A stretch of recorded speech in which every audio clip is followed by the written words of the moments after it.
Yo, YouTube. We're live. Sue's here today. She's all kinds going to make noise in the background, but it's mostly just going to be this. We have determined that Sue has really bad anxiety. She has a nervous tick. And it only surfaces when she's working, because she's such a, so I have to say this. Sue is such a good worker, but the reason why is because she's so anxious that she's going to screw up. So there's probably some issues there that need to be resolved. Anywho, I'm not even ready for this today, but we're going to get ready. We're going to make this work. Happy Friday that is black to you. Hopefully you're still alive and didn't get trampled in some sort of a mad rush for, what is it people are shopping for these days? What's the new crave? Turkey. Turkey? Why turkey? Turkey is good. We had a lot of turkey yesterday. We had a good Thanksgiving.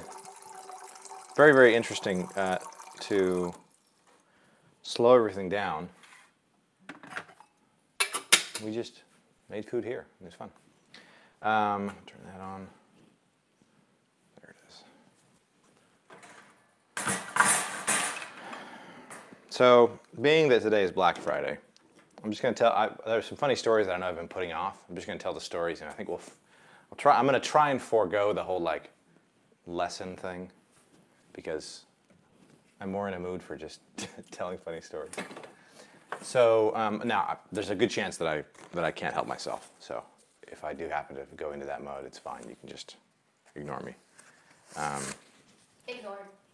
Sue's already ignoring me, so you feel free to do the same.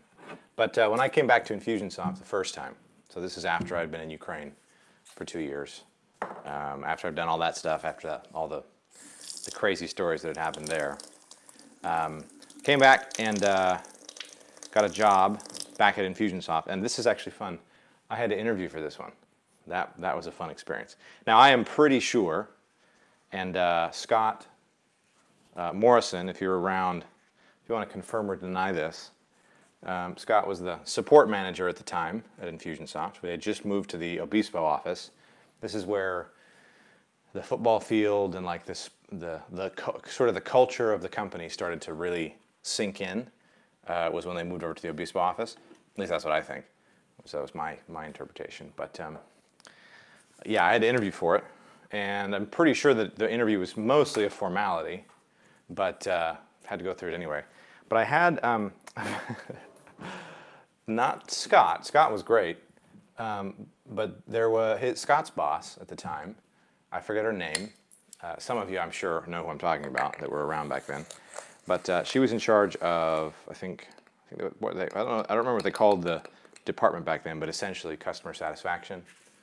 So the whole department that was around it was support and training and implementation and all that kind of stuff. Anyway, when I had my interview with her, she asked specifically. She basically, it was the first time that I had a more official type interview, and she asked specifically. She was like, we need you to stay for more than 2 years. That was the condition to her giving me the job. We need you to stay for more than 2 years. I was like, okay, whatever. I mean, I had no idea. I didn't end up staying for more than 4 months, but I didn't know what was going to happen. I just figured, okay, we'll just go for it. So told her yes. Jumped in, and there was a lot of funny stuff that happened back then, because I came back and there were a lot of people in the support department. There were a couple of people in the support department that were leading the support department in management-ish roles that I had known, some that I had trained before I left. Jerry Morris was still there. There was a couple of other people, but then some people, it was kind of funny because I came back and there was a guy that I had played volleyball against in high school. And he had joined, and we kind of buddied up and sat next to each other, and we became pretty good friends. And there's a bunch of stuff that happened.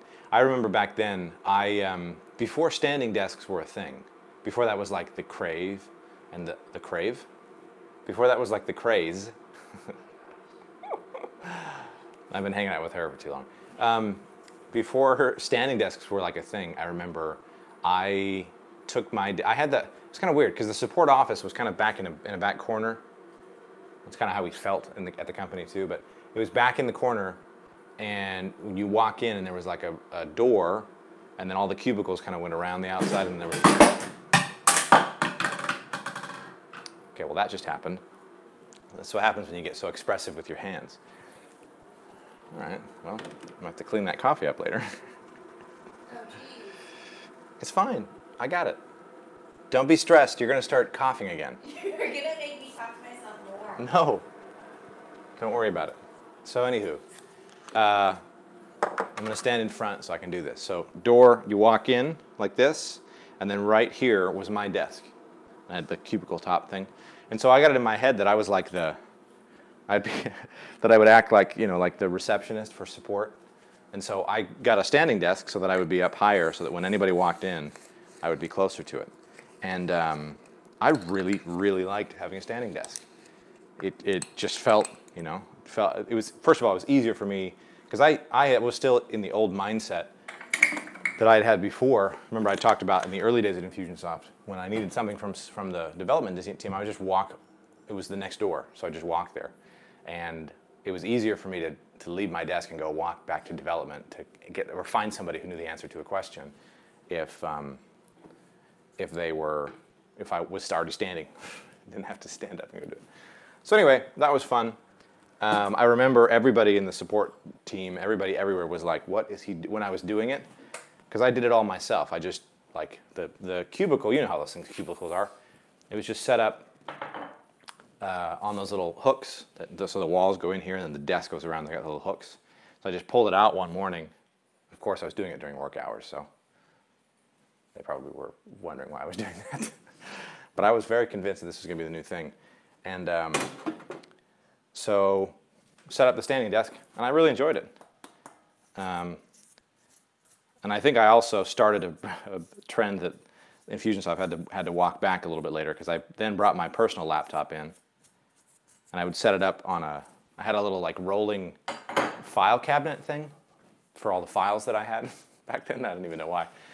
But I set it underneath, and then I had my chair down there and put my laptop. So I had my work computer on the top, and I would work there, then I would drop down and I would do stuff on my laptop in the backup. Anyway, that's kind of weird. But the funny story is not any of that, actually. It was right after I got hired back, that same lady that kind of wanted to make me promise that I was going to stay for at least 2 years. This is going to look funny. We'll just do it here. She emailed me one day. Or maybe she called me into her office. I don't remember. But emailed me, and she goes, listen, Brett, well, I should set the stage. At this time, the company, everyone at the company was like, the management team was all like paranoid about nepotism, because there were a lot of family and family friends that had Infusionsoft, and like, they were just paranoid that somebody was going to complain, it was going to be a problem. And so she called me in and she goes, we're really concerned that our customers are going to feel like they're getting special treatment with you, so we'd like you to change your last name.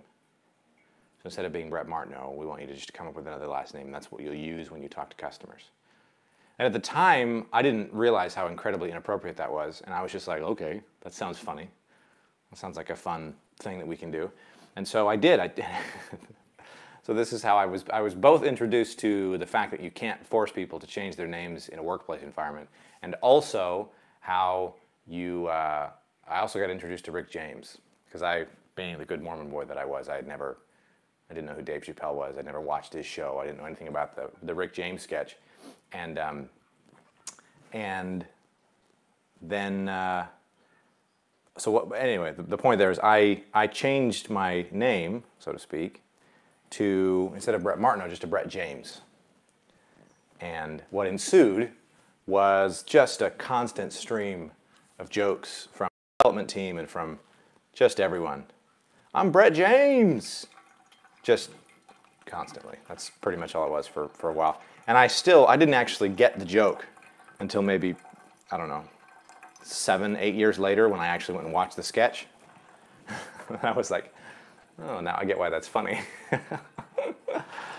But I remember at the time as well. I don't know all the details, so I'm probably misquoting this, and I might get into some trouble for spouting this off. But I remember we were at a family thing, and Clate came up to me and he asked, "Hey, how's everything going? Like, good to have you back. You know, how's everything going there?" And I was like, "Oh, it's great." And I was just like, and I thought it was funny, and so I was like, "Did you hear they made me change my name because they didn't want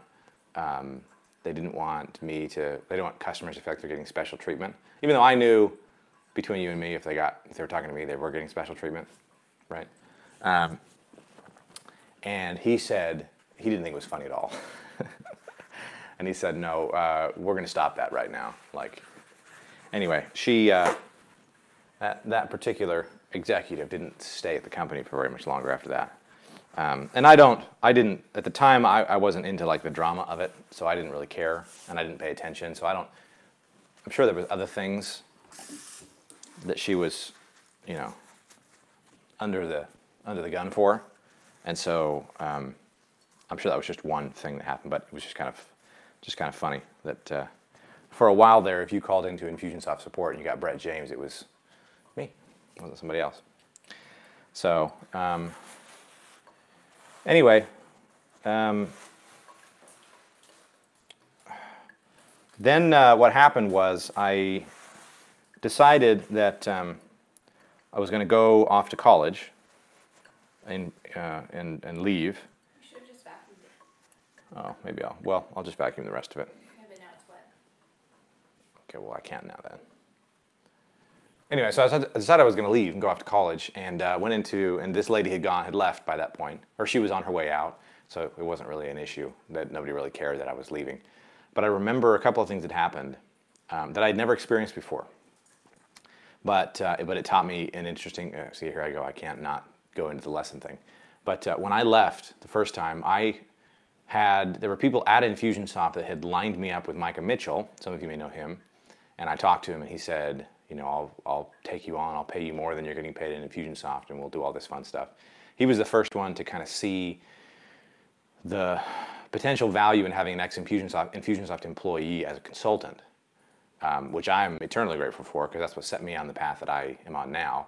But also, before I left, Scott Morrison took me into his office and he said, and again, I was too young and too dumb at the time to understand the value of what he was saying, but he said, is there any way, what can I do to keep you? It's like, do you want more money? Do you want a different title? What do you want to do? Like, what? He basically was saying, what do you want? And we'll keep you here. And at the time, I was like, so tunnel vision focused on what I wanted and where I was going that I didn't see the value at the time. And I'm not saying that I should have stayed, but the appreciation for him extending that offer and for Micah being willing to, I mean, I was just a kid, right? Still just a kid. And I had some experience, yeah, but nothing really outside. And there wasn't like, it was different then than it is now, because it wasn't like there were a lot of people that had already left Infusionsoft and gone on to start businesses, and like there wasn't an experienced track record of like ex-Infusionsoft employees being valuable in the marketplace. And so he was kind of visionary in that sense, and he saw the value. And we had good times, me and Micah. But I always look back and I remember Scott, that conversation that we had. He sat me down and said, what can I do? How can I keep you? And yeah, had I been a little older, maybe been a little wiser, it would have been a different story, a different conversation. But I think the lesson that I look back on and remember from that is when there's value, you have to be willing and you have to understand that there is something that has value. You have to be willing to cut into whatever your margins are in order to go after it. Because you can see, in fact, I have a client now who says very often you have to invest ahead of yourself. And it's that same idea. If you see that something or someone can take you further than you can go without them, then you can bank on what they can do, and you can give them a piece of that as a reason to keep them around. Right? So just seeing that something is valuable and being able to put value towards something like that. Like me. Well, yeah, I mean, yeah. I don't think there's any better way to end this than just on that note. Anywho, we're going to Arizona for the weekend, so I'm going to hang out with all these people again. We will see you all on the day that is Monday. Monday might be kind of fun, this show, because there's a good chance I might have to do it on the go. We'll talk about that then, though. Peace out. It's